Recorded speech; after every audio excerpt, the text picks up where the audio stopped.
Mesdames, Messieurs, chères participantes, chers participants, je suis Florence Pévernès, la présidente de la Haute Autorité de l'Audit et je suis très heureuse de vous accueillir aujourd'hui à ce webinaire consacré par la Haute Autorité au rôle des comités d'audit. Avant toute chose, je tiens à remercier chaleureusement nos intervenantes et notre modérateur. Comme intervenante, nous avons Madame Bénédicte Huot-Deleuze, coprésidente du Club des présidents des comités d'audit de l'Institut français des administrateurs, ainsi que Madame Marilyn Malater, administratrice indépendante, présidente du comité d'audit de FIJAC Aéro. Puis Monsieur Éric Baudrier, le directeur général de la Haute Autorité, qui animera la table ronde. Merci à vous, mesdames, d'avoir accepté de partager votre expérience et votre regard sur ce sujet structurant pour la qualité de l'information financière. Merci également à vous tous et à vous toutes pour votre présence, votre intérêt et l'attention que vous portez à ces échanges. Votre participation est un élément essentiel à la richesse de cette réflexion collective. Comme vous le savez, la Haute Autorité de l'Audit a parmi les missions que lui confie le règlement européen sur l'audit de 2014, qui a été repris en France dans le Code de commerce, celle de réaliser tous les 3 ans une étude sur le marché de l'audit et sa concentration. Cette étude inclut l'évaluation des travaux des comités d'audit, des entités d'intérêt public et elle est à la destination du public, mais aussi de la Commission européenne. L'évaluation la plus récente a été menée au début de cette année et ses enseignements ont été publiés dans un rapport que nous avons mis en ligne le 3 juillet dernier. Je vous invite à en prendre connaissance sur notre site. Il propose de nombreux éclairages utiles, tant pour les comités d'audit que pour les commissaires aux comptes. Pourquoi le législateur a-t-il confié à la Haute Autorité, comme à ses homologues européens, cette mission de suivi? Parce que le rôle des comités d'audit est central dans la chaîne de confiance qui entoure l'information financière des entreprises. En participant au processus de sélection des commissaires aux comptes, en veillant à la préservation de l'indépendance des contrôleurs légaux, en suivant leurs travaux de certification et en supervisant le processus d'élaboration de l'information financière, les comités d'audit jouent un rôle déterminant pour garantir la fiabilité et la qualité des informations communiquées au public. Ce rôle a d'ailleurs été étendu depuis cette année en France à l'information en matière de durabilité. Plus largement encore, cette mission de la Haute Autorité auprès des comités d'audit s'inscrit dans l'ensemble de l'écosystème du contrôle légal des comptes. Cet écosystème repose sur 3 pôles complémentaires qui ont chacun un rôle propre. Tout d'abord, les entreprises, avec leur direction générale, leur direction financière, en charge de la préparation de l'information. Ensuite, les commissaires aux comptes, en charge de la certification de cette information, reposant sur une opinion indépendante. Et enfin, les comités d'audit au sein des organes de gouvernance, qui assurent le suivi à la fois de la préparation et des travaux de certification de l'information.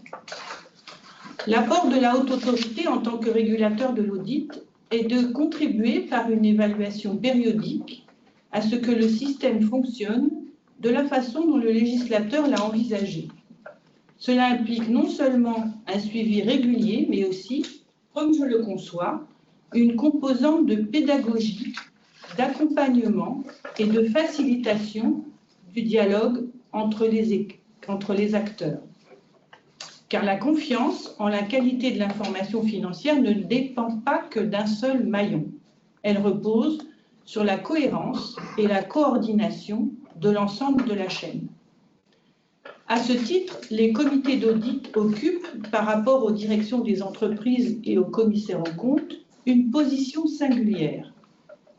Notre rôle, en tant que régulateur, est de contribuer à identifier et renforcer leurs bonnes pratiques, à valoriser ce qui fonctionne, et à mettre en lumière des points d'attention qui permettent d'améliorer la qualité et la pertinence de leurs travaux. C'est précisément dans cette perspective que s'inscrit ce webinaire aujourd'hui. Favoriser le dialogue, partager des retours d'expériences concrets, permettant à chacun d'exercer son rôle dans le respect du cadre légal, mais aussi dans l'esprit de ce cadre, c'est-à-dire au service de la fonction de la confiance du public. Parmi les sujets qui sont développés dans le rapport de la Haute Autorité, 2 thèmes ont été retenus pour le webinaire de ce jour. Tout d'abord, le rôle des comités d'audit dans la désignation des commissaires aux comptes, puis leur rôle dans le suivi des travaux de ces derniers. Je remercie encore une fois nos 2 intervenantes et notre modérateur, ainsi que toutes celles et tous ceux qui se sont connectés aujourd'hui. Je vous souhaite à tous et à toutes d'intéressants échanges et laisse maintenant la parole à Éric Baudrier.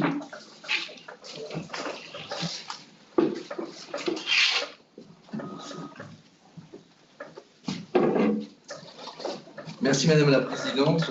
Mesdames, je vous invite à me rejoindre. Merci à mon tour d'avoir accepté de participer à notre événement qui est une première, puisque c'est la première fois que l'on organise un tel webinaire lors du précédent exercice de ce rapport triennal où on avait organisé un événement un peu plus large qui était les rencontres du H3C à l'époque, rencontres d'ailleurs qui avaient été filmées, qui sont toujours disponibles sur notre site internet pour ceux et celles que cela intéresserait, mais aujourd'hui on a choisi ce format un petit peu plus restreint et peut-être original en tout cas par rapport à ce qu'on faisait précédemment, et on en discutait juste avant de commencer, puisque c'est la première fois en fait où on va faire une petite table ronde où en réalité il n'y aura que des représentants de comités d'audit qui vous laissera une parole absolument libre et entière sur ces sujets autour de 2 grands termes, comme l'a rappelé la Présidente, la désignation dans un premier temps des contrôleurs légaux et ensuite les responsabilités du comité d'audit en matière de suivi des travaux de ces mêmes commissaires aux comptes. Ce que je vous propose pour le premier terme, c'est de l'aborder en 3 temps. Tout d'abord, de vous parler vraiment de la sélection des commissaires aux comptes, de voir après comment on peut envisager éventuellement des offres alternatives au grand réseau, qui est une question qui intéresse beaucoup la H2A et le H3C avant, et qui fait également une large part dans des recommandations que peut faire le régulateur de l'audit sur ces éléments-là. Et on fera une petite ouverture sur la fin également sur la désignation des auditeurs de durabilité en lien éventuellement avec ce qu'on se sera dit précédemment, sachant que ce thème spécifique des auditeurs de durabilité avait été abordé également lors des rencontres de la H2A de cette année, également disponible sur notre site internet et que je vous invite tous et tous à consulter si vous voulez avoir plus d'éléments sur cette partie durabilité. Sans désemparer, je propose qu'on commence sur l'implication des comités d'audit dans la sélection. Donc, il y a le premier rôle, finalement, et très certainement un des rôles fondamentaux, puisque c'est celui qui va engager derrière la conduite et les relations pendant au moins 6 ans, voire plus en fonction de la durée maximale. Au regard du rapport réalisé par la H2A, quels avaient été les constats? Tout d'abord, on avait constaté, au regard des réponses qui avaient été fournies, que 33% des comités se sont impliqués dans la définition ou la révision des critères de sélection. Alors naturellement, ça ne veut pas dire qu'il n'y avait pas de critères de sélection, mais que ces critères de sélection avaient été finalement laissés dans les mains de la direction et que le comité d'audit avait simplement intervenu en fin de processus. 43% des comités s'étaient impliqués dans la revue de l'analyse des propositions préparées par la direction financière, 48% dans l'évaluation des propositions soumises par les candidats et 33% dans la réalisation d'entretiens. Encore une fois, ça ne signifie pas qu'il n'y avait pas de processus, mais que le comité d'audit, dans ces cas-là, s'est plutôt concentré sur la fin du processus. Un élément également qui a une grande importance pour nous en tant que régulateurs sont les résultats des contrôles qualité qui sont effectués par la H2A. 17% des répondants avaient indiqué intégrer cet élément spécifique dans les demandes qu'ils faisaient lors des soumissions et au regard de l'analyse qui en était faite. Et on pourra aussi parler spécifiquement de ce sujet. Au regard de ces constats, quelles avaient été les recommandations de la haute autorité? Tout d'abord, naturellement, de poursuivre les efforts en matière d'implication des comités d'audit dans la définition des critères, donc que les comités puissent intervenir le plus tôt possible dans la sélection des commissaires aux comptes, et le critère étant quand même un des éléments centraux de cette sélection. Également d'une intervention plus forte sur la promotion de la qualité de l'audit dans la sélection, ce qui inclut également l'intégration des résultats des contrôles qualité menés par la H2A, qui reste un élément, encore une fois, central. L'objectif n'étant pas que je monopolise la parole, je vais vous laisser répondre à ces, ou en tout cas réagir, peut-être déjà d'une manière générale, justement sur ces critères de sélection, sur l'implication du comité d'audit dans ces critères de sélection. Quel est votre positionnement dessus, et peut-être avec un axe aussi assez particulier, qui va être celui du prix. Puisque très souvent, quand on échange avec les uns et les autres, on a des visions, j'allais dire, opposées. Parfois, sur ce critère de prix, des commissaires aux comptes qui considèrent être parfois étranglés par le processus, qui s'apparente à un processus d'achat presque classique et pas d'un achat particulier spécifique. Et parfois aussi des comités d'audit ou des entreprises qui vont avoir une réaction en disant que finalement tout ça leur coûte beaucoup trop cher, voire très cher, très ou trop, je ne sais pas quel est le vocabulaire qu'il faut employer, et c'est intéressant d'avoir votre retour sur ces éléments. Je ne sais pas qui veut commencer, Madame Badater ou Madame Vaudevus. Alors écoutez, merci déjà, je voulais vous remercier de votre invitation et d'être avec vous aujourd'hui. Et puis avant de répondre à votre question, peut-être déjà nous réjouir des résultats du rapport, parce que ce rapport est quand même extrêmement satisfaisant, en tout cas pour les comités d'audit que nous sommes. Il est quand même écrit, ou en tout cas nous ressentons une confiance dans l'information comptable et financière en France. Le H2A est là, les commissaires aux comptes répondent et les comités d'audit également. Et ça, je pense qu'il faut déjà nous en féliciter avant toute chose, avant de se dire oui, il y a des axes d'amélioration, oui, nous pourrions évoluer, mais l'information financière est fiable. Donc bravo à nous tous et à vous tous qui nous écoutez, je pense que c'est important. Alors, la sélection des commissaires aux comptes, évidemment, c'est un rôle qui est dévolu au comité d'audit, évidemment, dans son travail et dans ses diligences. Ça fait partie de son rôle. Heureusement qu'il n'est là que tous les 6 ans, parce que c'est un très gros travail. Parce qu'à chaque fois, c'est l'objet, effectivement, d'une grande réflexion en interne, déjà d'un bilan de ce qui s'est passé sur les 6 années précédentes, comment a été la relation, comment ont été les travaux. Et nous ferons, je crois, en deuxième partie un peu ce suivi des travaux, mais il faut quand même se dire que ce suivi des travaux fait partie de cette sélection à venir et que, en fonction de ce qui s'est passé dans les 6 années précédentes, eh bien, il y aura des choix et des non-choix, justement, qui seront proposés à nos commissaires aux comptes. Et qu'à ce moment-là, on partira sur une ouverture au niveau de l'appel d'offres.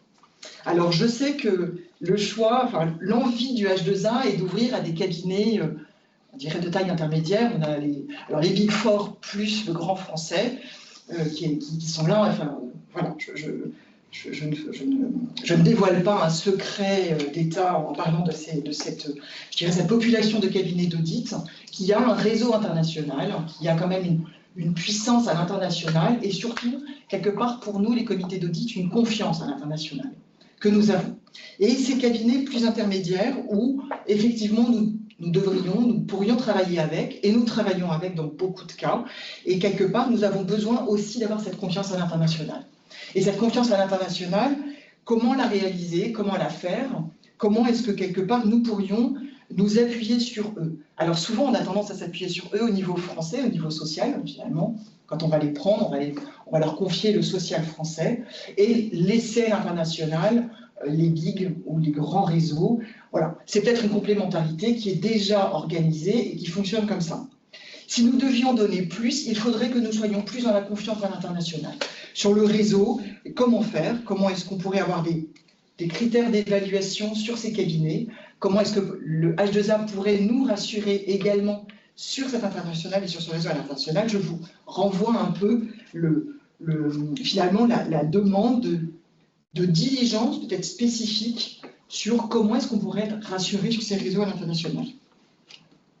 Ensuite, je pense que nous pourrions avoir aussi, peut-être dans les critères, pas uniquement vous parliez du critère du prix tout à l'heure, mais avoir des critères d'efficacité sur d'autres éléments qui pourraient être un peu plus intégrés effectivement dans nos critères de sélection. Je pense notamment aux critères du temps passé sur notamment les systèmes d'évaluation du contrôle interne et de gestion des risques qui peut-être effectivement, au niveau des comités d'audit, ne sont pas très bien appréhendés, mais ne sont pas non plus très bien appréhendés par nos chers commissaires aux comptes. Voilà, donc peut-être qu'il pourrait y avoir des éléments de réflexion à mener ensemble sur ces diligences et ces travaux effectués sur ces sujets. Voilà, pour commencer, je pense que ça pourrait être des bonnes pistes de réflexion. Effectivement, merci beaucoup. Je pense qu'on pourra revenir sur deux, trois sujets, notamment par rapport à la H2A.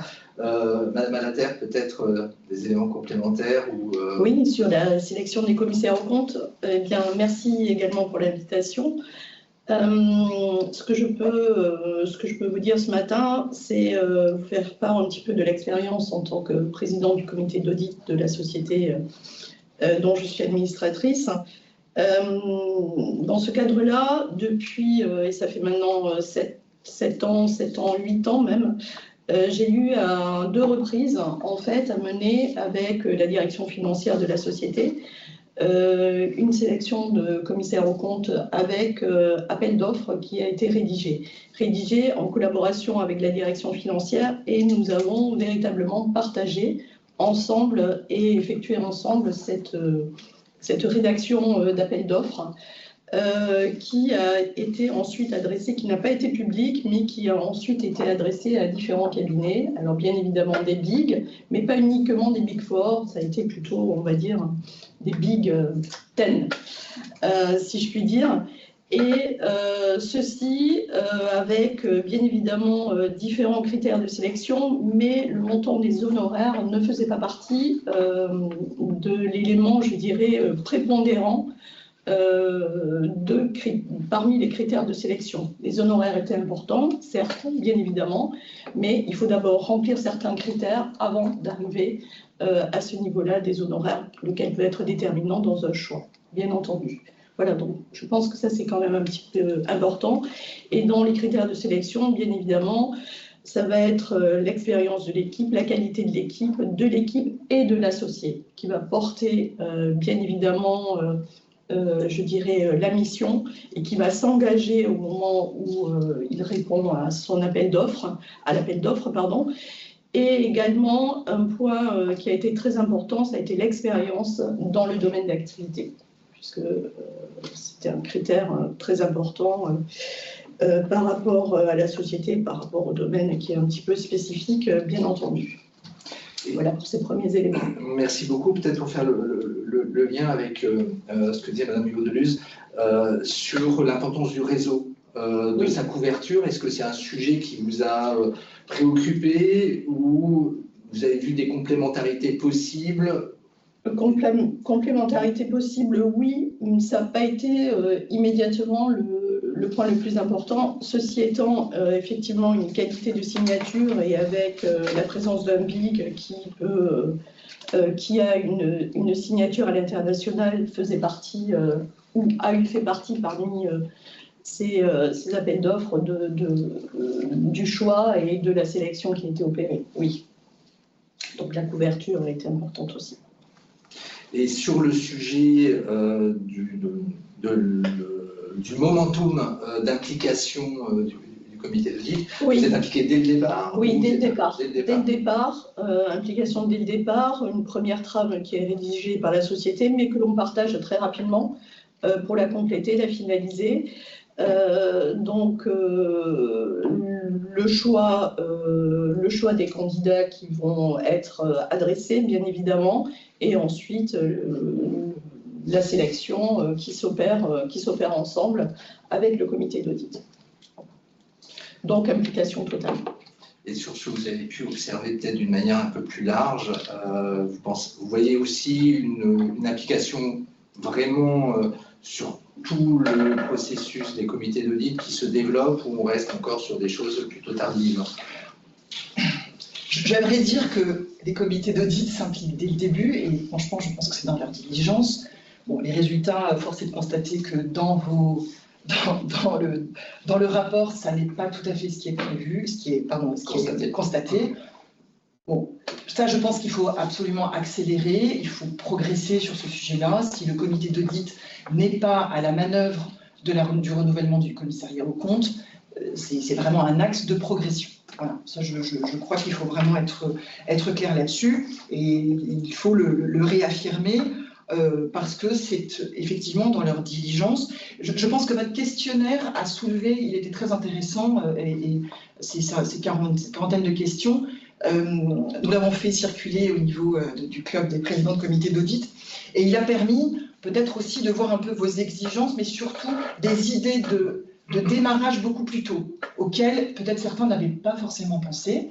Et puis, quelque part, peut-être parfois, au niveau des directions financières, une habitude de gérer cela, voilà, qui viennent un petit peu du passé, historiquement. Oui. Voilà. Et ils font leur travail, et peut-être il faut un peu que les auditeurs, les administrateurs, prennent un peu ce rôle de la relation un peu plus active avec le commissariat aux comptes, sans être dans la supervision, c'est pas du tout notre rôle, mais une relation un peu plus proactive sur le démarrage des travaux pour le renouvellement du commissariat aux comptes. Voilà.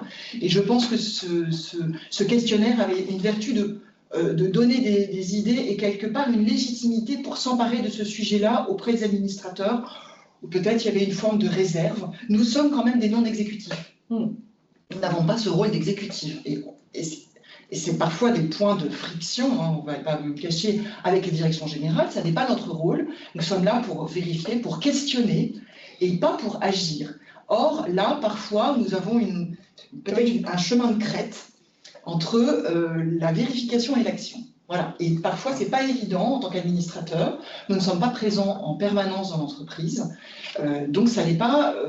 voilà, parfois, on peut avoir peut-être un sentiment d'illégitimité, ou en tout cas de précaution par rapport à notre rôle. Oui, ou le rôle qui nous est laissé en fonction effectivement des directions qui peuvent avoir une approche tout à fait différente. Ça, c'est, je pense, un terme qu'on pourra approfondir sur la deuxième partie, sur le suivi, parce que c'est très certainement là où l'action complémentaire, éventuellement, entre les difficultés de l'auditeur et l'action du comité d'audit peut trouver toute sa place. Pour revenir sur le questionnaire, peut-être deux éléments. On a évoqué, quand on a préparé, effectivement, cette peut-être idée de supervision qui pourrait transparaître dans le cadre du questionnaire. C'est absolument pas l'idée du législateur, naturellement. Le comité d'audit n'est pas là pour superviser le travail des comités d'audit. Il me semble que c'est le travail de la H2A. Et loin de nous l'idée... le travail des commissaires aux comptes. Hein, oui, de superviser les commissaires aux comptes, naturellement. C'est bien de ça dont je parle. C'est absolument pas l'idée.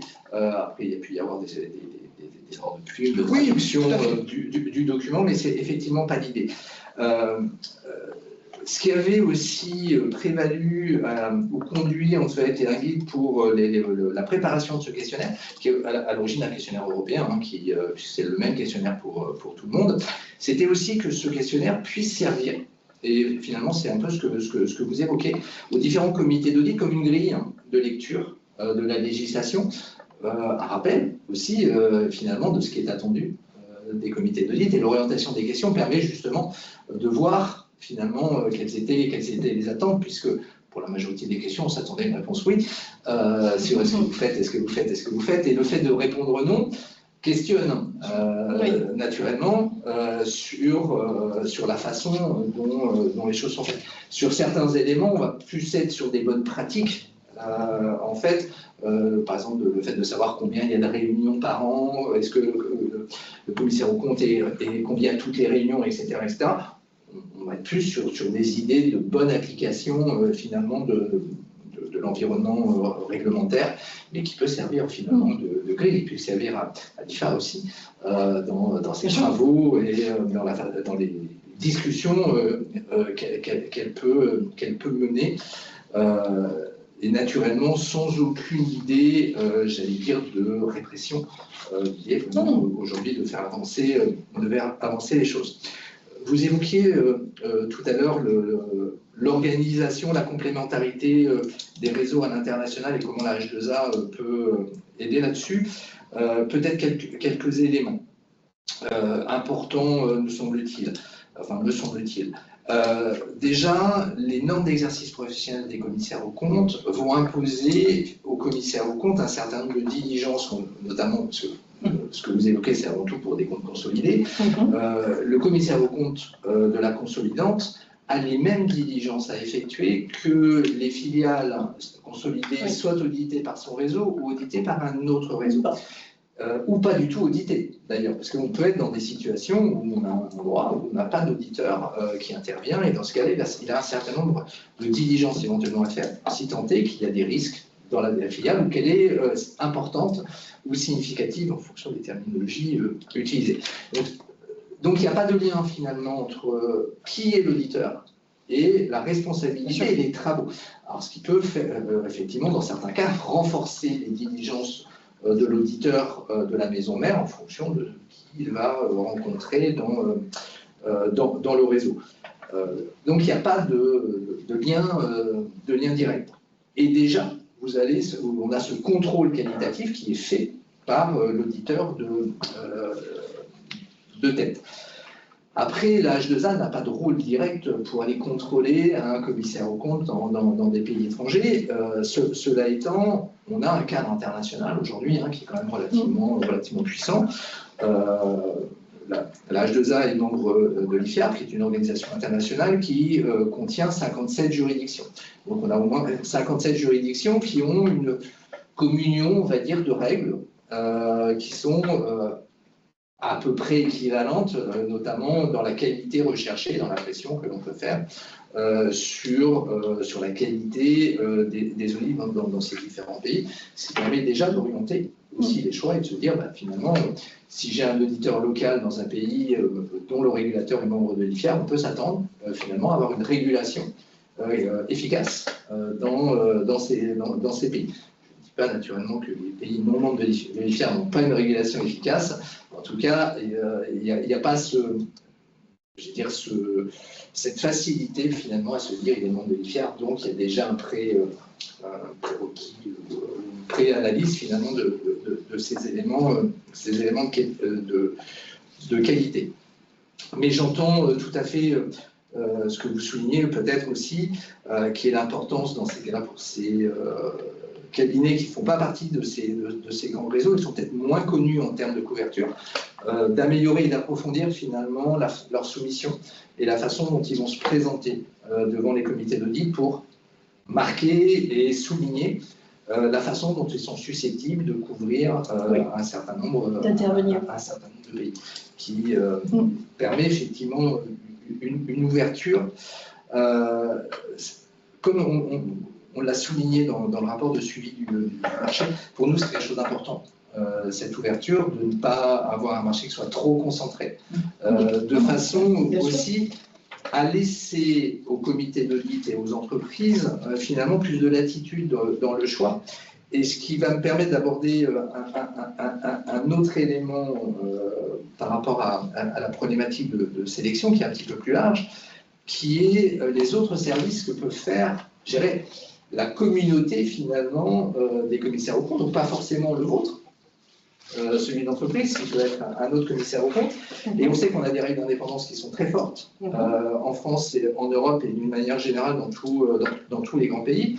Règles qui peuvent à un moment donné venir heurter la capacité à sélectionner tel ou tel commissaire aux comptes. Comment vous finalement appréhendez au fur et à mesure des années la nature du professionnel auquel vous allez confier des services susceptibles d'ailleurs d'être également réalisés par votre commissaire aux comptes, dans la perspective d'une sélection future, puisque en plus maintenant on est une rotation, 10, 16 ou 24 ans en fonction des choix, donc c'est quelque chose qui va devoir être anticipé. Est-ce que c'est des choses que vous avez déjà bien à l'esprit, ou vous pensez que c'est intégré finalement suffisamment en amont dans le processus de sélection, ou c'est des choses pour lesquelles on est confronté finalement à une difficulté? Alors, je me permets de réagir. En fait, je fais écho à la sélection d'un cabinet ou d'un réseau de plus petite taille par rapport à ce que vous venez de dire. En fait, vous voyez bien, dans la qualité de la signature, ça peut être compliqué. Nous avons besoin de services autres que le commissariat aux comptes dans ces grands réseaux, de ces réseaux. C'est important pour nous. Et en fait, si on veut prendre des réseaux de taille intermédiaire, nous avons besoin, d'être rassurés sur la qualité de leur contrôle interne au niveau du réseau international, là clairement, et vous l'avez très bien évoqué, mais également leur capacité à agir éventuellement sur des services non audits. Ça, c'est aussi un critère important pour nous, parce que nous aurons besoin, on le sait, nous allons avoir besoin dans les 6 ans, forcément des services non audits de nos commissariats aux comptes sur des services non audits. Comment pouvons-nous aussi nous appuyer sur ces cabinets à l'intérieur? Voilà. Après, sur votre question de comment les comités d'audit se préparent ou travaillent sur cette partie des fameux 70%, enfin je crois que c'est le critère, c'est pas... Nous avons des axes de progression. Voilà, on va dire pudiquement, nous avons des axes de progression, peut-être pour rassembler, mettre justement du contrôle interne sur quels ont été les services qui ont été rendus qui ne sont pas d'audit, partout dans le groupe, partout dans les groupes, partout dans les filiales, comment on remonte cette information, comment on la consolide et comment on la vérifie. Voilà. C'est un sujet qui doit être effectivement... C'est en place dans certains groupes, je ne me souviens plus du chiffre, mais ça progresse, ça va progresser, et je pense qu'effectivement, par rapport aux normes qui sont en train d'évoluer, il va falloir que nous mettions en place quelques diligences au niveau des comités d'audit sur ce sujet. Alors, par rapport à la sélection initiale, je ne pense pas que le sujet ait été véritablement posé ainsi, si ce n'est que c'est peut-être également sous-jacent dans le sens où, effectivement, lorsque vous avez un gig et lorsque vous devenez une société cotée, enfin vous êtes devenu une société cotée depuis quelques années, il est bien évident qu'il va y avoir d'autres services auxquels ce réseau peut participer, qui vont intervenir dans les années à venir. Donc c'est une évidence que cela fait partie d'eux, et d'ailleurs ça a été le cas. Donc oui, effectivement, c'est très clair. J'ai trouvé intéressant, d'ailleurs, je me permets de compléter, d'évoquer la création d'une liste de services non audits qui pourrait être possible et validée par le comité d'audit. En tout cas, nous, quand on a préparé cette intervention, nous avons trouvé que c'était une piste de réflexion qui pouvait être intéressante au sein du comité d'audit. Voilà. En tout cas, commençons par cela, et ça pouvait être un démarrage. Ce qui est important, je pense, c'est la trajectoire de progrès. Voilà. On n'arrivera pas à faire en 2 ans, en 3 ans, mettre en place, parce que je pense qu'on y viendra, mais les travaux des comités d'audit sont énormes. On a énormément de sujets à traiter, pas uniquement le renouvellement du commissariat aux comptes et le suivi des travaux du commissaire aux comptes. On a plein d'autres diligences à traiter. Et donc, voilà. Mais par contre, une trajectoire et une réflexion, et peut-être un réflexe quand ça arrive, quand on a un besoin de se dire, mais avons-nous cette liste? Pouvons-nous créer cette liste? Comment est-ce qu'on pourrait finalement la diffuser au sein du groupe, le travailler avec la direction financière? Voilà, ça pourrait être... et puis peut-être le faire rentrer, je reviens sur ces critères de sélection de l'appel d'offres en amont, parce que on connaît la stratégie du groupe, on voit sa progression et peut-être la capacité à agir du groupe, et ça pourrait faire partie d'une trajectoire de progression. Alors, en fait, ma question comportait finalement deux axes. Le premier qui est effectivement celui que vous avez appréhendé sur la capacité du commissaire aux comptes à répondre et à vous apporter ces services autres que la certification. On sait que certains de ces services sont incompatibles avec la mission.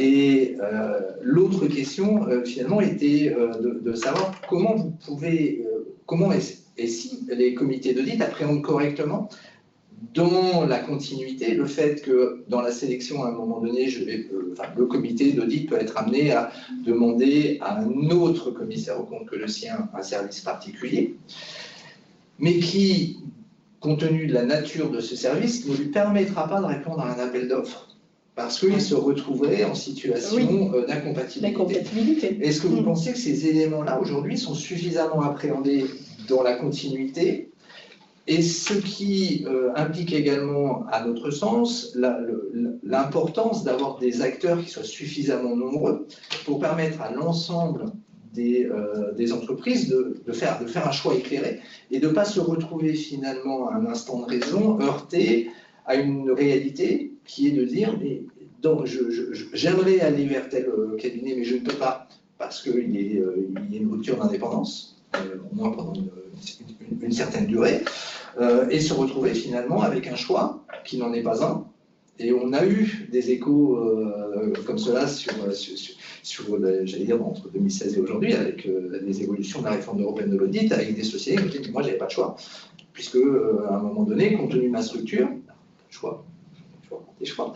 En tout cas, eux considéraient ne pas en avoir, parce que d'autres cabinets avaient rendu des services qui ne rendaient pas possible de répondre à un appel d'offres.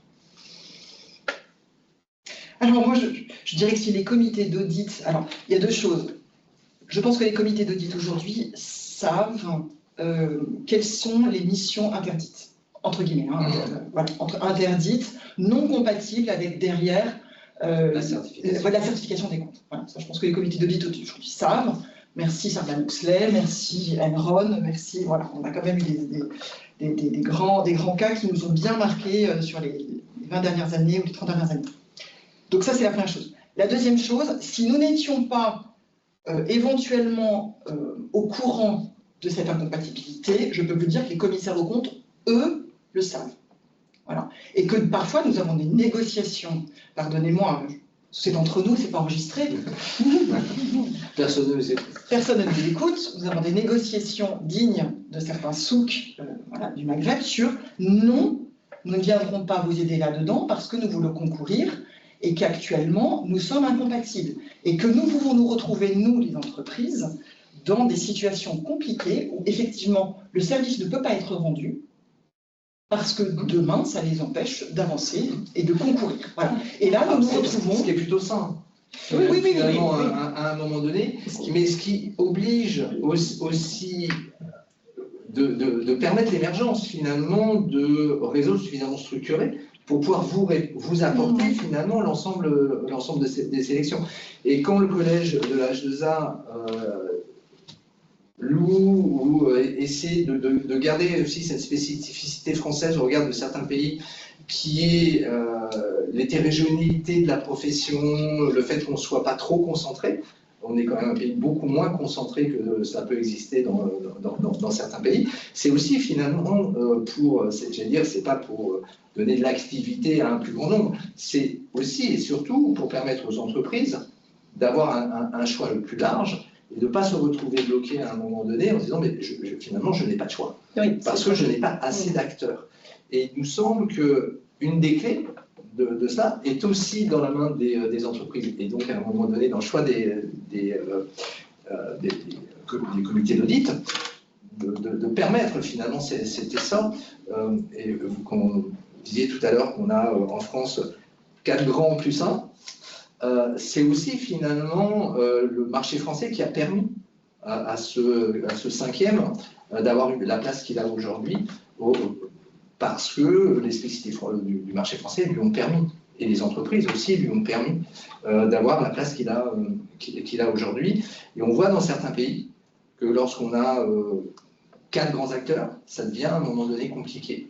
Oui, mais j'entends votre point, pardonnez-moi, je me coupe parce que j'entends votre envie de vouloir faire émerger d'autres cabinets. Quand on se retrouve sur des services non audits, comme ce dont nous étions en train de parler, en fait, aujourd'hui, on a quand même un principe de réalité et de pragmatisme qui fait que si vous allez chercher un nouveau sur des services non audits, vous avez un temps d'appropriation et de connaissance qui est extrêmement coûteux, et à la fin, vous avez une mission qui n'est pas à la hauteur des enjeux attendus. Et donc, finalement, ces cabinets que vous essayez de faire émerger avaient une dissémétrie d'informations parce qu'ils n'avaient pas la qualité de l'information que pouvait avoir notre commissaire aux comptes, et se retrouvent à effectuer un service qui n'est pas à la hauteur des attendus du comité d'audit ou de la direction générale.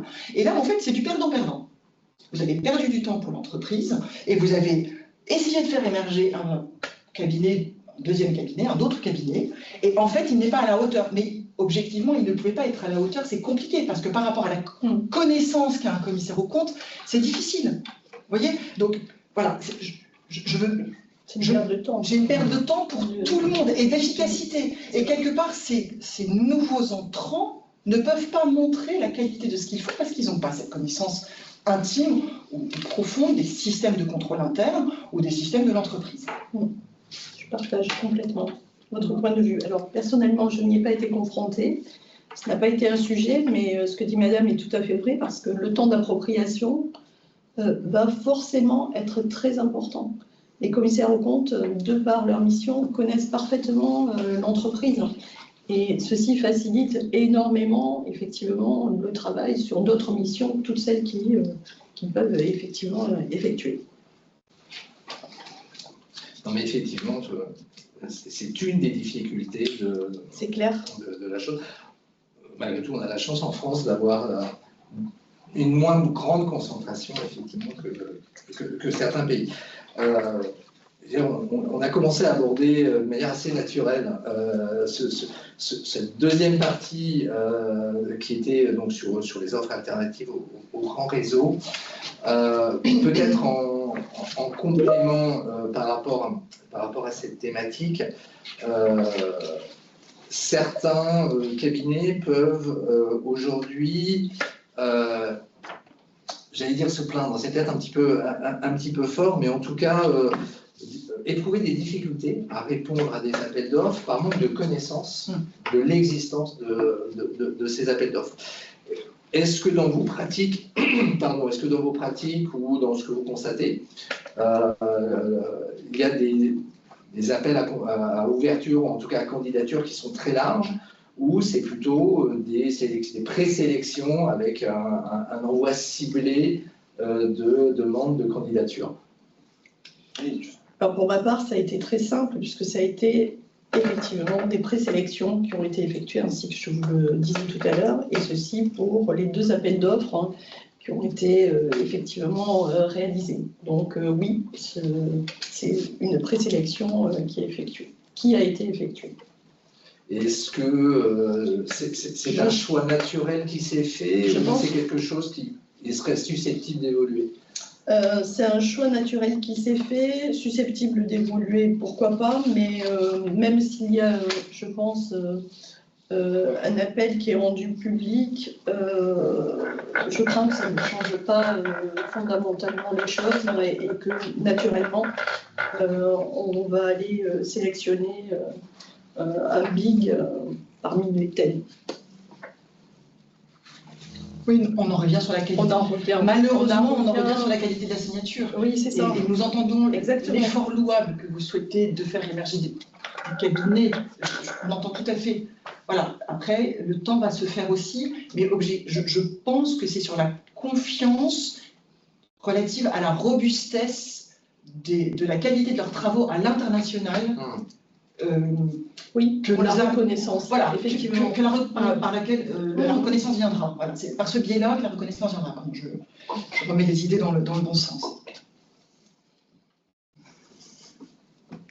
Mais ceci étant, nous avons des COCAC.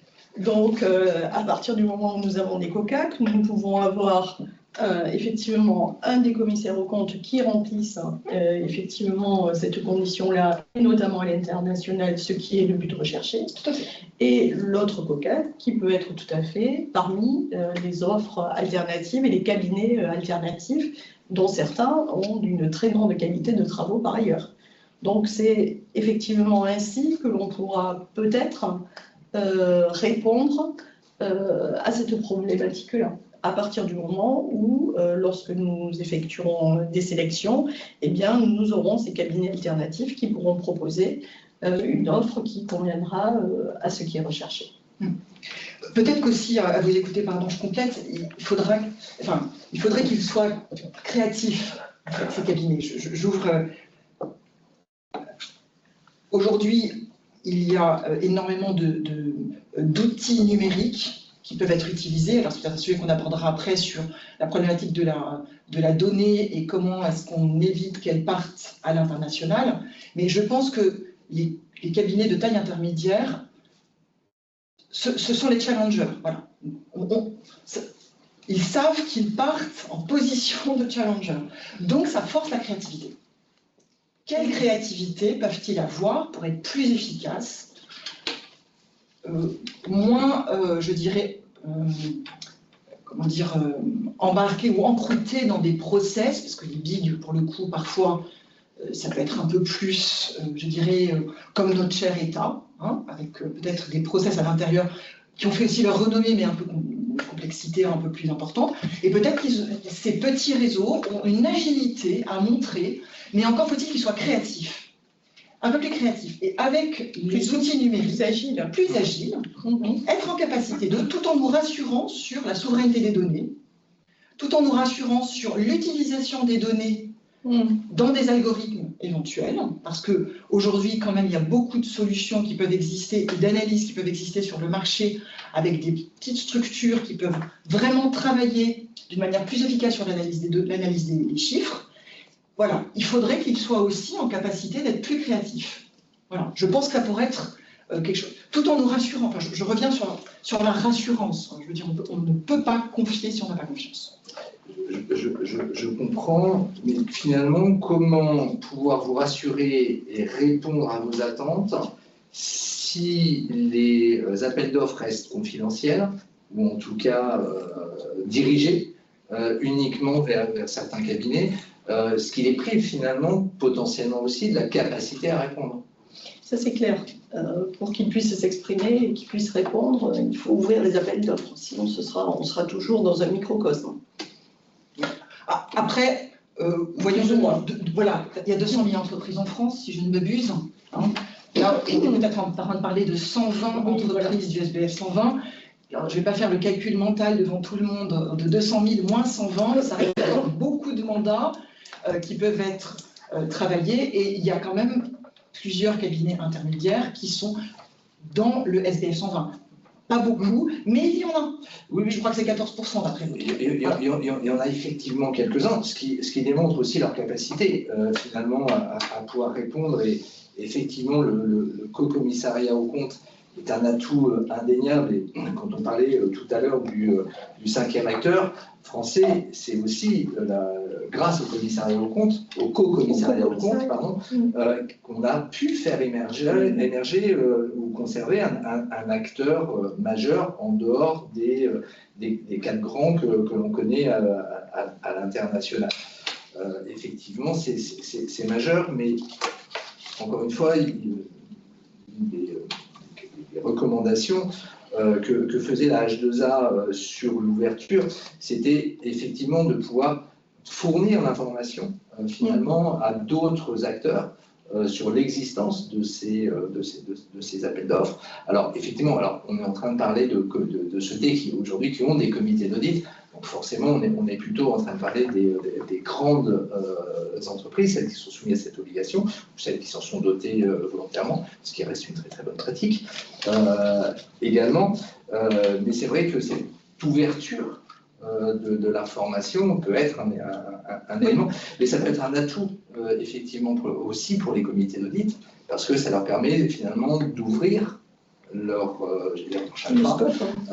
analyse, et peut-être de découvrir effectivement des acteurs avec une agilité différente, avec des propositions qui peuvent être différentes et complémentaires finalement avec certains acteurs, et au regard du besoin de couverture à l'international, d'avoir une couverture complémentaire avec certains pays faits par l'un, des réseaux du BOCAC, réseau sans large, et éventuellement d'autres pays ou d'autres zones géographiques par le second commissaire aux comptes, voire dans certains cas on le trouve aussi le troisième, puisqu'on a quelques sociétés qui ont fait le choix d'avoir 3 co-commissaires aux comptes, parce qu'on a tendance à se limiter à 2. Quelle drôle d'idée! Mais quelle excellente idée! Un troisième, allez. Non, mais manifestement ça fonctionne bien, puisque ce sont des choix et... Alors parfois ce sont des choix, ou parfois ce sont des non-choix. Exactement. Je veux dire, je vais faire de la philo. Le non-choix est un choix. À un moment donné, c'est un choix contraint. Ça peut être une solution temporaire, hein, le temps qu'un certain mandat s'arrête, ce genre de choses. Il faut être, et puis certains pays qui n'ont pas leur réseau, qui ne sont pas couverts par le réseau prévu, donc il y a une nécessité d'aller chercher effectivement un cabinet, un autre réseau. Oui, c'est ça, une signature par exemple. Voilà, choix ou non choix. Voilà. Mais nous ne sommes pas là pour dire qu'on ne l'a pas fait. Encore une fois, le fait qu'il puisse y avoir... il y a 2 choses finalement à séparer. Il y a le co-commissariat aux comptes, qui fait qu'on va avoir une approche conjointe de l'audit, et le commissariat aux comptes qui va impliquer des acteurs différents dans la chaîne de contrôle. Et ce qui n'est pas du co-commissariat au compte, puisque chaque acteur est indépendant dans la chaîne. Encore une fois, les normes d'exercice professionnel sont indifférenciées qu'il y ait le même commissaire au compte dans la chaîne, ou qu'on ait des commissaires au compte différents.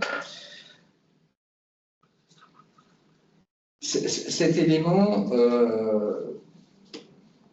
donne une bonne transition finalement pour parler aussi de la façon dont l'ensemble de ce périmètre et ce scope s'est confronté à une nouvelle désignation d'auditeurs, qui sont les auditeurs de durabilité, qui s'est fait dans un contexte un petit peu compliqué au niveau européen. On commence à en voir aujourd'hui un petit peu plus clair sur ce que devrait être l'atterrissage, mais au moment où on était sur cette première désignation, finalement, on s'inscrivait dans un cycle dans lequel, pour la majorité des entreprises, elles avaient un commissaire aux comptes qui n'était pas en fin de période, en renouvellement. Et donc, c'est intégrer cette nouvelle phase de désignation. Comment vous avez perçu le rôle des comités d'audit dans ce cadre-là? Est-ce que finalement ça a été du mimétisme par rapport à ce qui a pu se passer historiquement pour désigner un commissaire aux comptes, pour trouver le bon acteur, commissaire aux comptes, voire organisme tiers indépendant, ou autre commissaire aux comptes, pas celui de la société, parce que je rappelle sur l'étude que nous avions menée, on avait 11% des entités qui avaient fait un autre choix que leur propre commissaire aux comptes. Donc c'était soit un OTI, soit un autre commissaire aux comptes que le leur. Comment vous avez perçu finalement cet exercice? Est-ce que finalement on a appris les mêmes règles qu'avant, un appel d'offres, une candidature unique ou plus large, ou est-ce que ça a été particulier pour cet exercice? Quelque chose de plus. Alors, ça a été un petit peu particulier dans le sens où effectivement, on s'est retrouvé avec 2 propositions, si je puis dire. Le comité d'audit n'était pas trop impliqué au départ. Notre administrateur était sur ces sujets-là, mais malgré tout, 2 offres qui ont été réalisées avec un organisme indépendant et le collège des COCAC. Et là, ce qui est intéressant, c'est qu'effectivement, la réflexion qu'a menée le comité d'audit, c'est de dire que les COCAC, connaissant quand même très bien l'entreprise, avaient certainement une carte à jouer et qu'il serait bien plus intéressant que ce soit eux qui soient retenus pour cette nouvelle mission et cette certification. Donc, effectivement, c'est le choix qui a été opéré. En tout cas, c'est la préconisation qu'a fait le comité d'audit. Et c'est le choix qui a été fait in fine. Et donc là, de retenir les 2 COCAC. Oui, les 2 COCAC qui ont souhaité faire une proposition ensemble. Conjointe. Conjointe, absolument. Et donc finalement, parce qu'on entend parfois des critiques du COCAC, là aussi, ici sur la partie durabilité, on est sur un COCAC qui n'est pas rendu obligatoire par la loi, qui est laissé au choix des acteurs. Et donc là, on est sur presque une évidence de se dire que, même si c'est une évidence un peu, j'allais dire, provoquée par une proposition conjointe, mais une évidence que finalement un jeu à 2 est porteur de valeur ajoutée à la mission. Alors le jeu à 2, je pense qu'ils ont voulu être sur un pied d'égalité également, et donc ce qui a conduit à cette offre conjointe. Mais étant donné que les 2 cabinets fonctionnent très très bien et se partagent effectivement les missions, ça a été dans le même esprit que s'est effectuée cette proposition et la réalisation ensuite de leurs travaux. Oui, alors je pense qu'on est au début, enfin en tout cas dans votre enquête, vous étiez, je crois, sur les comptes 31 décembre 2024, c'est ça. Donc, on était au tout début de première nomination, voilà. Vraiment le début. Voilà, le tout début. Donc, vous avez abordé vous découvrez le sujet sur les premiers résultats. Voilà, sur les premiers sujets. Donc, je pense qu'il y aura beaucoup de choses à dire dans 3 ans. Voilà, beaucoup de choses à dire dans 3 ans sur ce qui s'est passé et de faire voilà, un peu un retour d'expérience, comme on nous demande justement d'avoir dans les entreprises, un retour d'expérience sur quand la réglementation est sortie, surtout que la France, on avait quand même déjà des privilégiés, entre guillemets, parce que la réglementation avait été déjà intelligente, avait commencé à faire avancer cette réflexion sur la durabilité, et quelle a été finalement, à ce moment-là, la mise en œuvre de la CSRD et ce travail. Voilà, j'ai hâte de voir dans 3 ans ce que ça donnera, parce que finalement, il y a eu effectivement peu de structures qui ont choisi de ne pas partir avec leur commissaire aux comptes ou leur co-commissaire aux comptes. Et je trouve que peut-être il y a eu 2 choses qui se sont passées. C'est-à-dire qu'en partant avec son co-commissaire aux comptes, il y avait une certaine voilà, confiance, qualité de travail qui était déjà là. Mais malheureusement, parfois, on s'est retrouvé avec un travail sur la data et uniquement sur les données. Et toute la partie IRO, Impact Risk and Opportunity, n'a pas forcément été menée comme elle aurait pu être menée par un cabinet externe qui arrivait avec une nouvelle connaissance de l'entreprise. Et ça, je pense que ça se verra, ou j'espère que ça se verra en tout cas dans vos commentaires dans 3 ans, parce que objectivement, la partie data, certes, est importante pour avoir un état des lieux, mais on voit bien qu'elle était aujourd'hui finalement un peu trop importante par rapport à ce qui était le besoin du marché sur un état des lieux des connaissances sur ces chiffres. Et par contre, la partie IRO, qui est quand même la première partie sur les business models, sur le risque de transition, sur demain, comment vont pouvoir continuer à progresser nos entreprises et à vivre avec les limites planétaires qui sont dépassées, eh bien cette partie-là, finalement, n'a pas été travaillée, ou à mon sens, pas suffisamment. Or, c'était toute l'intelligence du procédé. Alors moi, administratrice, je suis un peu frustrée de cette partie-là. J'aurais voulu qu'on travaille beaucoup plus l'IRO et un peu moins les data points. Mais c'est le début. Mais c'est le début. Donc on parlait de trajectoire de tout à l'heure. Est-ce que le fait d'avoir pris ces commissaires aux comptes a mis un peu trop l'accent sur cette partie-là au détriment de cette première partie? Voilà, je pense qu'il y aura vraiment une réflexion à mener. Un autre point également qui nous semble important à traiter, c'est que, attention, pour le coup, attention quand on prend une OTI qui n'est pas nos commissaires aux comptes, il n'y a pas d'opposabilité du secret professionnel sur l'OTI. Et donc aujourd'hui, c'est un sujet. Comment faisons-nous pour travailler avec une OTI en toute transparence sur ces sujets-là? Certes, ce sont les chiffres de durabilité, les chiffres de la CSRD, mais il y a un moment où il y aura des bridges, des ponts à faire entre les éléments financiers, les éléments non financiers, et à ce moment-là, comment ça se passe au niveau du secret professionnel pour les OTI? Alors là, vous savez, vous avez pu constater que les textes sur le secret professionnel, que ce soit côté commissaire aux comptes ou côté OTI, permettent cet échange à partir du moment où on est au sein de la même entité. Là, aujourd'hui, où on a un certain nombre de limitations, c'est notamment à la chaîne de valeur, où effectivement, ils ne peuvent pas se parler entre eux, ce qui est susceptible de créer une difficulté, si ce n'est qu'on a certains allègements prévus dans les travaux de l'Europe aujourd'hui sur la contribution de la chaîne de valeur, donc ça va peut-être permettre de limiter, mais en tout cas, aujourd'hui, il y a un secret partagé entre j'allais dire, l'auditeur des informations en matière de durabilité au sens large, que ce soit un CAC ou un OTI, voire le CAC, et le commissaire aux comptes, que nous on appelle bleu, en charge des informations financières. Donc ça, c'est bien, j'allais dire, prévu. Et on a également, dans la chaîne verticale, une levée du secret professionnel entre les différents acteurs. Mais c'est effectivement des sujets qui pourraient, à l'avenir, nécessiter des ajustements parce que ce sont, le secret professionnel, vous savez qu'il y a un sujet très sensible, avec des conséquences qui ne peut être levé qu'à partir du moment où on a un texte précis qui le prévoit. Et il faudra qu'on s'assure, mais il faut avoir aussi un petit peu d'expérience, voir où sont les éléments de blocage, de voir si le dispositif il est efficace ou pas.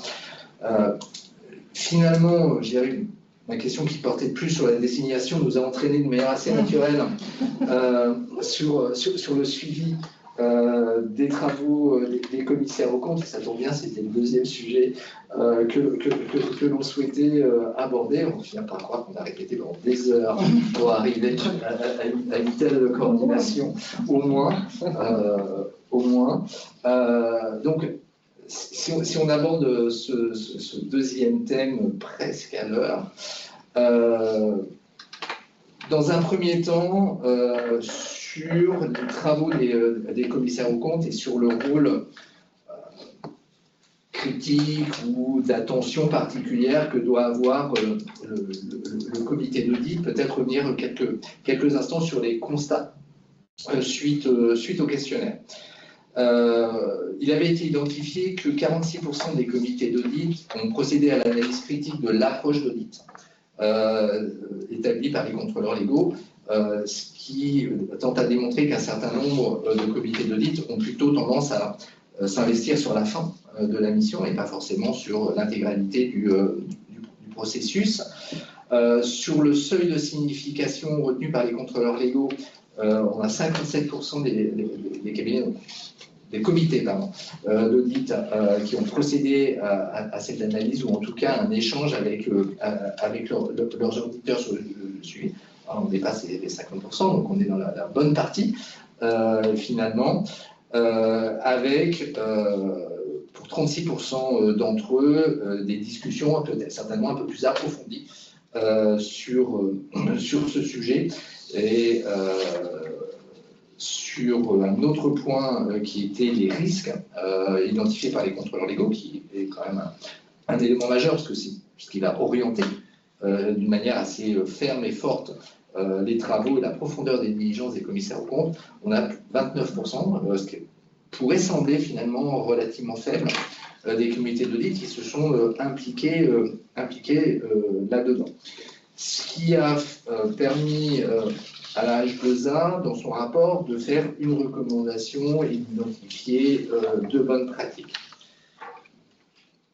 La recommandation est d'insister sur des critères qui sont retenus par les comités pour évaluer la qualité des audits.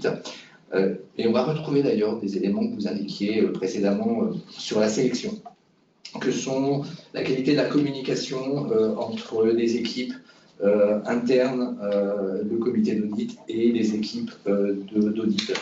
l'expertise technique acquise et démontrée par l'équipe d'audit et la façon dont il a pu mettre en œuvre son esprit critique au regard notamment des points qui peuvent être remontés tout au long de l'audit, soit avec la direction, voire spécifiquement avec le comité d'audit. Un autre élément, et on revient d'ailleurs sur des éléments que vous prenez également en considération pour la sélection, c'est le temps consacré des différents acteurs, le temps consacré également par l'associé, qui semble aussi un critère important au-delà des collaborateurs qui ont également toute leur part. Pour ce qui est des bonnes pratiques qui avaient pu être identifiées, c'est le fait qu'il puisse y avoir et qui fait le lien d'ailleurs avec ces recommandations, qu'il puisse y avoir des réunions régulières et pas simplement une réunion, j'allais dire, de présentation du rapport complémentaire au comité d'audit qui intervient en fin de mission, qu'il puisse y avoir des réunions également sur les phases initiales de lancement, voire des échanges préalables qui peuvent être aussi des échanges entre le président du comité d'audit et auditeur au moment du lancement de la mission, pour voir comment finalement cette mission est cadrée, le planning, les différents risques majeurs, quitte à ce qu'il y ait après, si nécessaire, des réunions plus complètes avec l'ensemble des membres des comités d'audit. Au regard de ces éléments-là, quelles sont, j'allais dire, vos premières réactions finalement par rapport au constat et aux recommandations, et comment vous avez pu vous positionner, peut-être Mme Malater, sur ces éléments-là? Alors, par rapport à ceci, beaucoup de choses. Ce qui me paraît déjà préalablement très important, c'est une très bonne communication entre le comité d'audit, les commissaires aux comptes et l'entreprise. Je pense que c'est la clé, je dirais, un petit peu de la réussite, et c'est ce qui conduit naturellement ensuite aux bonnes pratiques que vous soulignez dans votre rapport.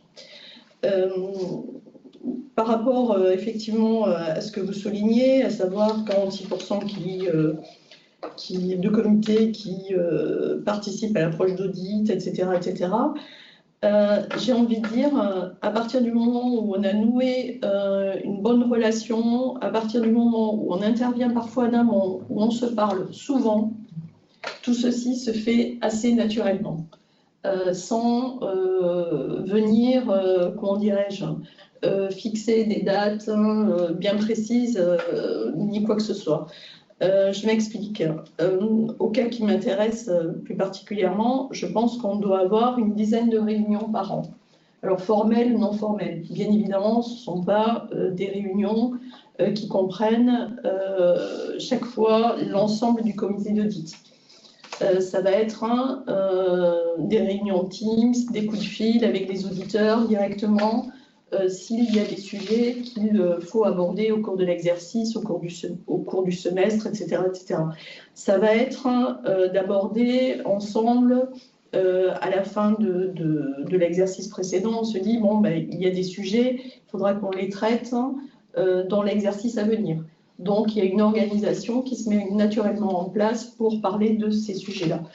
Et je pense que c'est là où véritablement on arrive à avoir notre rôle qui est le plus efficient, si je puis dire, possible, et où on a véritablement ce rôle-là à jouer, où on est un petit peu entre l'entreprise, les services de l'entreprise et effectivement les commissaires aux comptes. Et on va faciliter les travaux des uns, et tout ceci, bien évidemment, dans le respect des règles, des normes, etc., etc. Et pour arriver à une certification, bien entendu, qui soit là, et des états financiers qui répondent effectivement aux besoins et qui soient les plus sincères et autres possibles. Donc c'est ceci qui me paraît, et au fil des années, après avoir effectivement développé les échanges, vu ensemble différents sujets, différents points, comment nous allons les traiter et autres, je crois que là, on arrive à être le plus efficace possible, et ceci en ne perdant pas de temps, en ne faisant perdre de temps à personne. Parce qu'on peut aussi se retrouver avec des sujets abordés qui vont, sur lesquels il va falloir que les auditeurs passent beaucoup de temps ou consacrent beaucoup de temps de leurs travaux, et donc là, ça peut être un petit peu compliqué. Donc, organisation, discussion, communication. Oui. En résumé. Alors, pas mieux. Non, pas mieux. En fait, je pense que c'est... Enfin, on illustre ici l'intelligence collective de la sincérité des comptes. Notre objectif à tous, c'est que les comptes qui soient publiés reflètent la réalité Exactement. de la situation. Voilà. Et je crois vraiment que c'est notre ambition à tous, les commissaires aux comptes évidemment, la société, la structure, l'entreprise et les administrateurs. Donc nous sommes dans un dialogue le plus intelligent possible, le plus structuré possible, avec un temps imparti relativement contraint. C'est On ça. revient sur... nous ne sommes pas présents dans l'entreprise en administrateur indépendant ou administrateur de non-structure ou investisseur. Nous ne sommes pas en permanence au sein de la direction générale à suivre la direction financière dans tout ce qu'elle fait. Ce n'est pas notre rôle. Nous sommes là à des moments donnés, à du rendre compte, voilà, avec une périodicité qui permet de prendre un peu de hauteur, un peu de recul, qui essaie de questionner sur le process mis en place et sur la confiance par rapport à ce process. Voilà. Et on va investiguer quand on a un doute par rapport au process ou par rapport à ce qui a été fait. Voilà. Nous ne remplacerons pas les normes d'audit que le commissaire aux comptes doit suivre. Ça n'est pas notre rôle. Je pense que nous n'avons pas ni le temps, ni la capacité, peut-être pas la formation, même si certains d'entre nous ont vraiment des formations sur la finance, mais ça n'est pas notre rôle. Par contre, nous pouvons questionner dans la bonne intelligence, dans les travaux, dans l'accessibilité des équipes, dans l'utilisation des outils, et comment est-ce que la relation s'est passée. Notre rôle aussi, c'est de se demander si l'entente entre les co-commissaires s'est bien passée, et ce n'est pas toujours le cas, et ce n'est pas toujours facile de détecter une dissonance de relation entre les deux. Donc là, il faut que nous soyons peut-être vigilantes. Voilà, là-dessus, en ayant des entretiens seuls avec les uns et les autres et essayant d'attraper voilà, peut-être un dysfonctionnement qui pourrait nous mettre en danger, toujours pareil dans notre objectif, de insincérité de l'élaboration financière. Voilà. Parce que après que deux personnes ne s'entendent pas, si ça nous met en danger par rapport à nos comptes, ça nous concerne. Alors, justement, sur le danger par rapport aux comptes, comment est-ce que le comité d'audit arrive à jouer un rôle efficace? Parce qu'effectivement, il n'est pas présent tout le temps.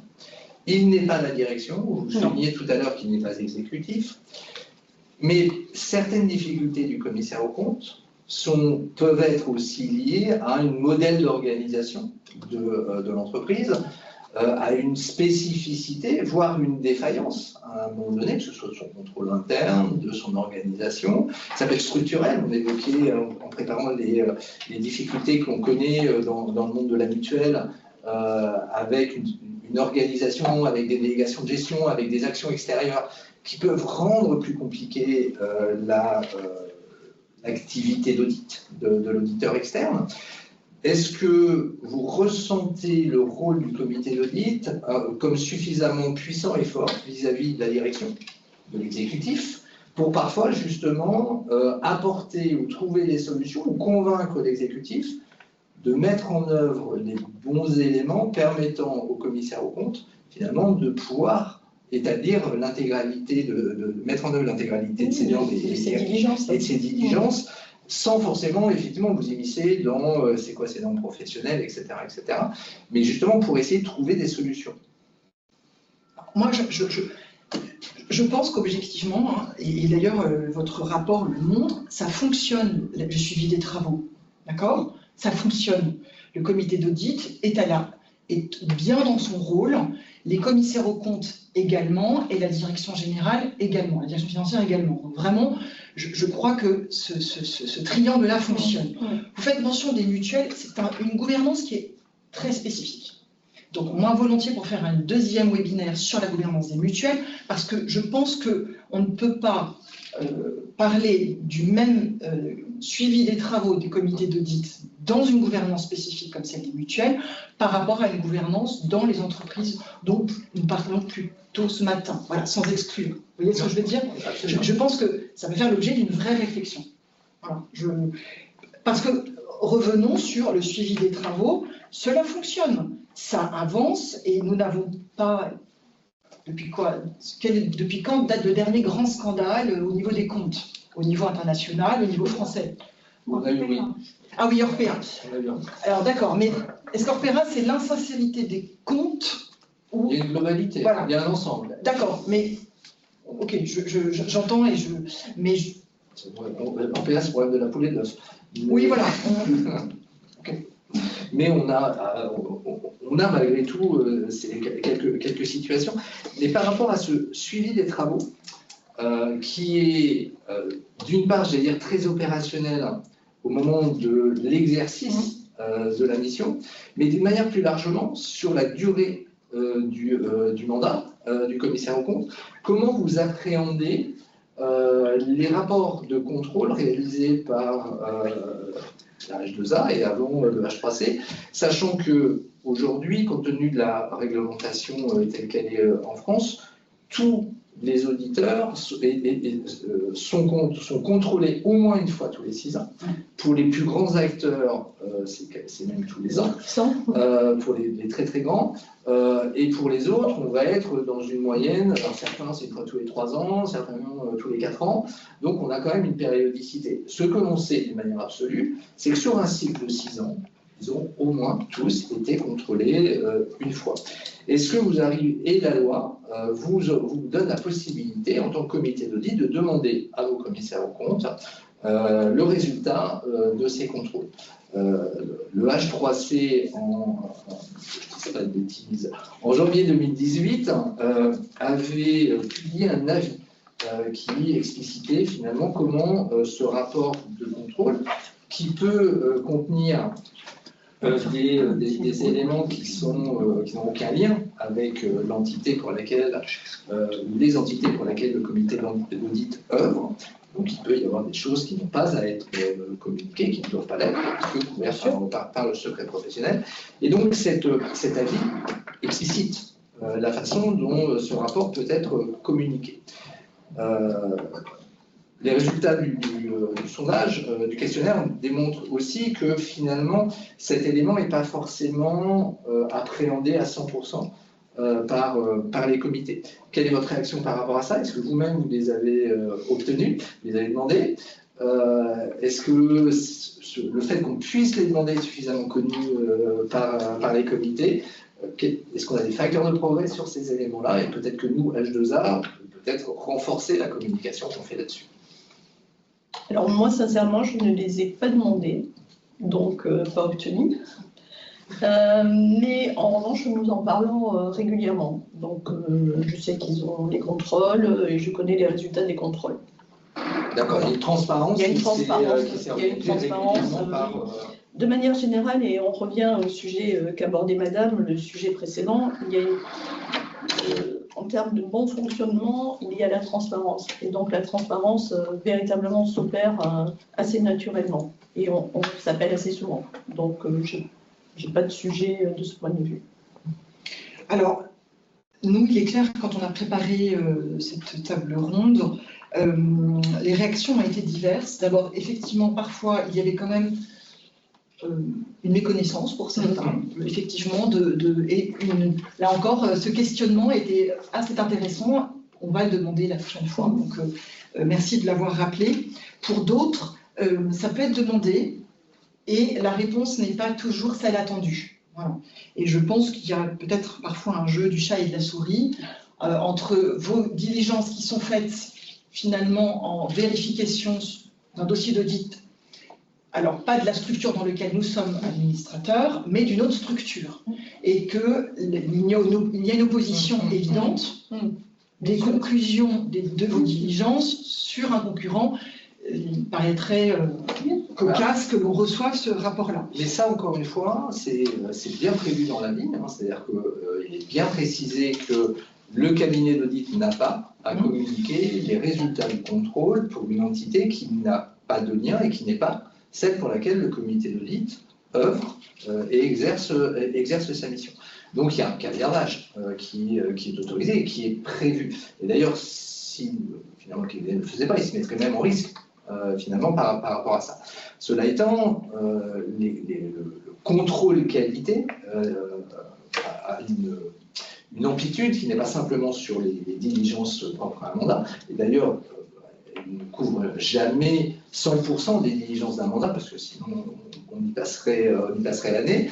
Elles sont ciblées en général sur des cycles d'audit spécifiques en fonction des risques que l'on a pu identifier. Alors nous, c'est plus des risques de non-détection au niveau des diligences, mais on a toute la partie liée aux procédures des cabinets, et on sait que, comme dans vos structures, dès lors qu'elles ont une certaine taille, qu'elles ont une certaine ampleur, qu'elles sont porteuses de risques, qui peuvent être divers et variés, le contrôle interne et la façon dont les procédures s'organisent sont majeurs pour appréhender ces risques, et ce qui permet d'ailleurs à un moment de se reposer aussi sur ces procédures. Et cette partie-là, elle est totalement communicable au comité d'audit, et c'est bien dans ce sens qu'a été mis l'avis du H3C de 2018. Il n'y a pas de difficulté au moins à communiquer ces éléments-là. Bah, ça, je pense que c'est votre rôle de le réaffirmer, parce que je revenais sur le point de légitimité parfois. Et quand on est face au commissaire aux comptes et on demande ce rapport et qu'il nous est opposé que ça n'est pas possible parce que c'est l'audit d'un autre, là encore, le commissaire aux comptes représente, pardonnez-moi, la norme et la réglementation. Et même si nous essayons d'être des administrateurs compétents au maximum, nous n'avons pas tout le code et toute la réglementation, parfois, en tête. Et ce n'est pas évident parce que là encore, c'est de la négociation. Enfin, parfois, donc faut-il insister ou se dire, bon, ils doivent avoir raison. Voilà. Donc, je pense que votre rôle est de réaffirmer effectivement cette possibilité, tout en cachant ce qui doit être caché, parce qu'évidemment, il n'est pas question qu'on aille regarder les résultats de nos concurrents. Bien évidemment. Je pense qu'il n'y aura pas de difficulté particulière à remonter notre avis de 2018 pour qu'il y ait une meilleure visibilité. Et peut-être, j'allais dire d'ailleurs, en faisant référence à notre échange d'aujourd'hui, ce qui nous permettra d'avoir une accroche temporelle sur la raison pour laquelle on republie finalement cet avis qui n'a pas, a priori, lieu de voir de modifications particulières. Peut-être malgré tout une précision par rapport à ce que je disais. Quand je disais que tous les cabinets étaient contrôlés tous les ans pour les plus grands, voire tous les 4 ans, ou en tout cas au moins une fois tous les 6 ans. Comme nous avons des modalités de contrôle qui sont différenciées et différentes, il peut arriver que sur un cycle de contrôle, il n'y ait que des mandats et qu'on n'ait pas regardé les procédures.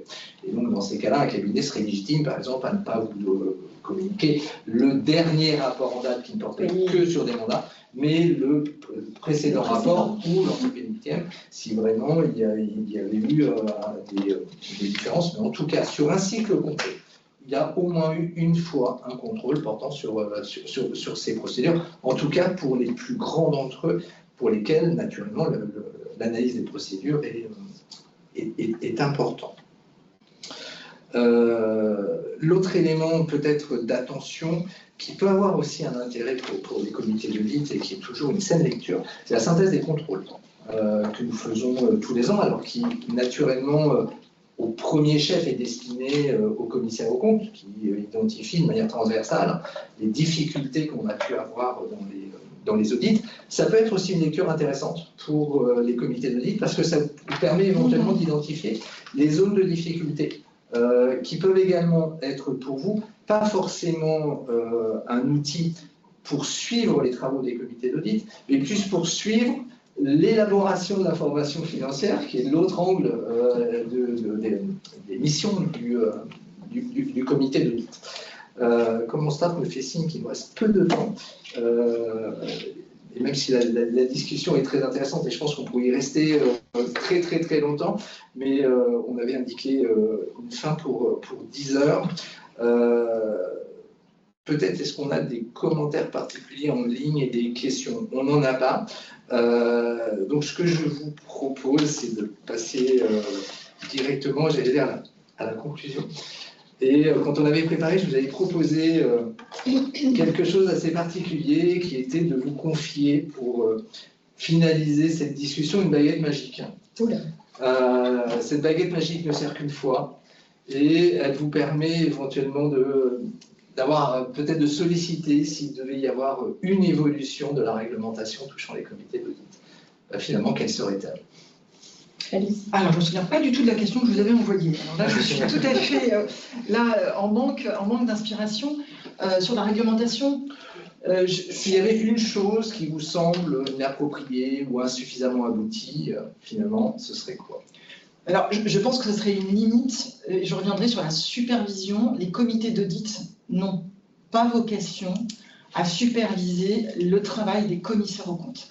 Alors, la baguette magique, ce serait qu'il y ait un firewall et qu'on n'aille pas dans cette direction. De ne pas aller trop loin dans l'étendue de la mission. Parce qu'il y a un principe de réalité et de temps de notre travail, de ce que nous devons faire et de comment nous le faisons dans les structures.